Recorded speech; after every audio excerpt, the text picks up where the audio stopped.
Hello everyone, welcome back to part 2 of this video presentation. So if you haven't watched part 1, you're definitely going to want to go back and watch part 1 before you watch part 2. Anyway, let's continue with this loan table.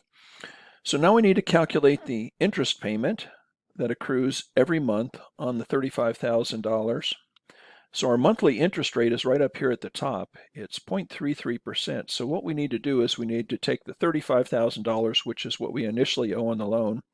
We need to multiply by the 0.33%, and that should give us how much interest or how much money we need to pay back to the bank each month, or at least this month.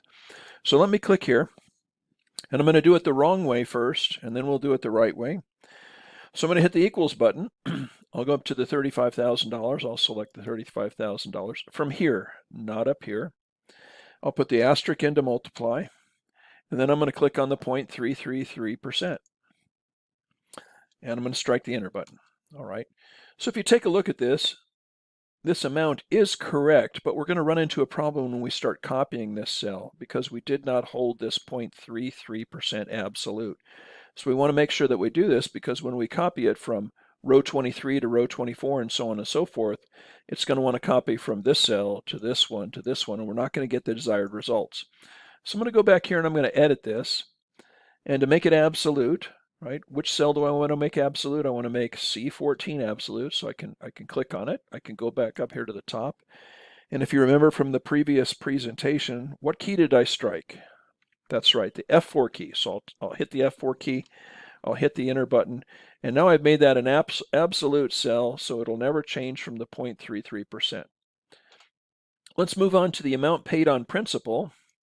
So every month we pay $354.36. Out of that $354.36, $116.67 is paid in interest, and the remaining portion of that is paid on principal. So I need a formula that basically takes the payment and it subtracts the interest and gives me the other amount. So I'll click my mouse here. If you haven't done so, do so. And my formula is going to begin with an equal sign, so I'll hit the equal button. I'm going to click on the 354.36, and then I'm going to subtract the 116.67, and I'll strike the enter button. And so this month we were going to pay $237.69. That's going to be removed from the principal. Okay, now I've made the same mistake again. Hopefully some of you caught it. This payment is never going to change. If I take this cell and I copy it down, see how I get a 0? Well, the same thing happened again. What I need to do is I need to hold this payment constant. Your payment's never going to change. So cell C18 needs to be held constant. The interest will change every month, so I do want this one to increment as we move down. So I'm going to go up here and I'm going to change this cell value to an absolute cell value. So I clicked here, and once again I'm going to tap the F4 key. So I'll tap the F4 key and hit the enter button. And so this formula is now corrected. So I'll delete this cell beneath here. And now I need to come up with a new balance. So I paid $116.67. This is the charge that the bank charges you every month. It does not reduce your principal amount, but this amount does reduce the principal. So now I need to construct a formula that basically takes the $35,000, subtracts the $237.69, and that'll be our new balance at the end of the month. So I'll click my mouse here.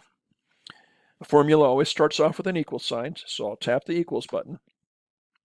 I'm going to click on the principal before payment, which is $35,000. I'm going to put a minus in to subtract, and I'm going to subtract the amount paid on principal, and I'll hit the enter button. Okay, so our balance after making the payment, we paid $116.67 in interest, we paid $237.09 in principal. We took the $35,000, we subtracted the principal amount that we paid, and our new balance is $34,762.31. Now that's going to be our new balance for the next month. So what we need to do is we need to take this value and we need to transfer it to the beginning here. So I'm simply going to click my mouse here. I'll hit the equals button, and then I'm going to transfer the balance here to the new balance at the beginning of the second month. So I'll click here, I'll hit the enter button.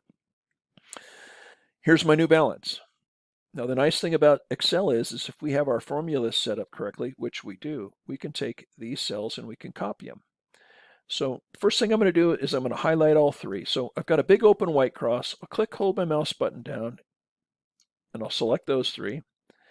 And then I'll move my mouse to the fill handle here, and I'm going to copy down to row 24. So there we go. So now I've got everything correct. This is a formula, this is a formula, this is a formula, and this is a formula, and all the formulas are correct. Now I can copy all the formulas down to the bottom of the spreadsheet. So I'm going to highlight all four of them. I'm going to move my mouse to the fill handle, and I'll click, hold my mouse button down, and I'm going to drag all the way down to the bottom of this to payment 120.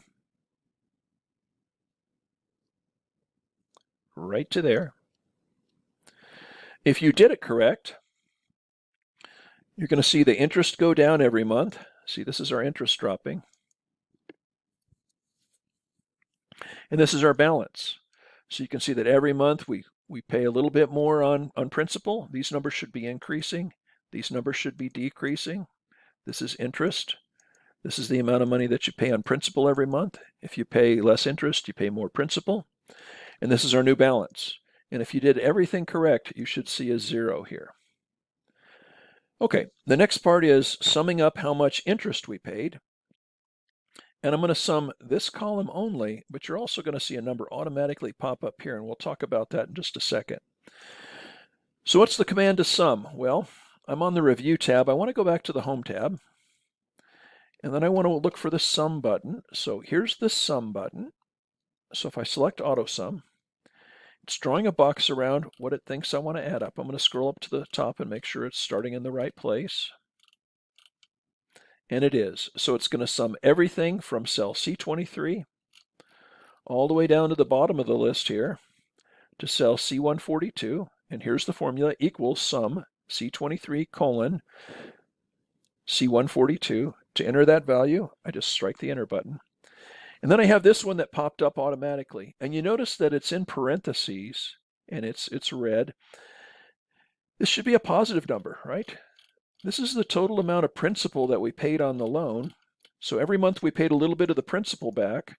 So this column right here should be equal to the amount of the loan that we took out. So it should not be $7,168.60. This column should total $35,000. And if I click here, you can see that it automatically puts some function in there for me that I don't want. Occasionally this happens in Excel, so you have to be careful. This cell right here has the correct formula. It's summing from the top to the bottom. I want a similar formula that sums from the top to the bottom. I could actually just take this formula and copy it over, and it would work. Let me show you. And there I've got $35,000, or if you so desire, you could sum it, and we could go up to the Auto Sum button, and we could click the green check mark. That's the same thing as hitting the entering button. It just doesn't move you out of the current cell that you're in. But nevertheless, you want to see an interest number here, and you want to see $35,000 here. And let's scroll on up and let's take a look at our ticker for points. And it says that we currently have 50 out of 60 points. Got a couple of other things to do here, and I may have a mistake in here. I'm not quite sure, but we'll find out here shortly.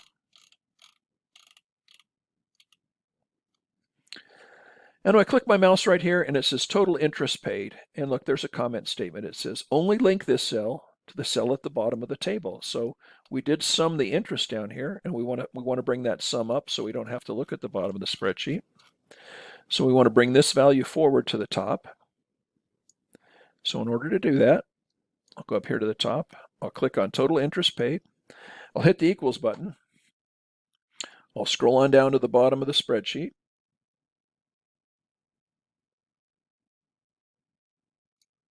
And I'll click on how much interest I paid. I'll hit the enter button. And I should be able to move to the top if I did everything correctly, which I didn't. Let me try it one more time. Let me get rid of this. I'll click equals. I'll scroll on down to the bottom. I'll click on the cell. I'll hit the enter button. And there, it transferred that value correctly. Part B of this is the total paid on the loan. Well, we have the interest, right? And then we have this original $35,000 that we paid. And there's also a comment statement in here.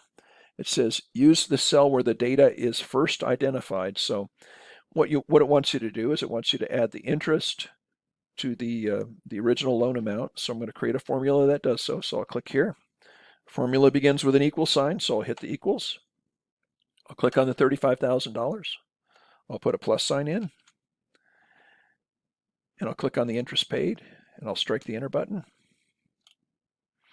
And it currently says I have 58 out of 60 points, so I have made an error here that I need to find. Okay, let's take a look up here at the top. So it says I have 58 points out of 60. And I've been looking at my spreadsheet, and I'm pretty sure my spreadsheet is correct. If I scroll down to the bottom, we know that our interest calculation was correct, and the amount that we paid on principal is correct. It's equal to $35,000, and we did zero our loan out. So we probably have an error up here at the top where I entered the data initially. So here's the $35,000. I could get rid of this and I could see what the ticker says, but I'm just going to take a look at the formulas. So this one didn't actually have a formula. This one did have just a percent. This one right here, oh, look what I did. I took the contents of C13 and I divided by 12. What if I changed the number of periods? Then it wouldn't have updated automatically. So what this formula should actually read is C13 divided by C16. So let me go up here. We'll get the same answer, but it automatically updates for me. So let me put a C16 and see if we get all our points. And there we go. We got all our points now. Now the beauty of this is, if I make a change up here, this table automatically updates for me, as does the interest and the total paid on loan. So let's change this to $40,000. And you're going to see the table update automatically. The interest changed and the total amount that we paid on the loan changed. If we change the term of the note to 11, I think it'll work as well, right? Of course, I can undo it. I'm clicking the undo button. I'm putting it back. But anyway, the way you want to produce your table is you want to put all your values up in here, and you want to use formulas and not numbers. And formulas down here instead of numbers. That way, if we update something here, let's change this back to $40,000.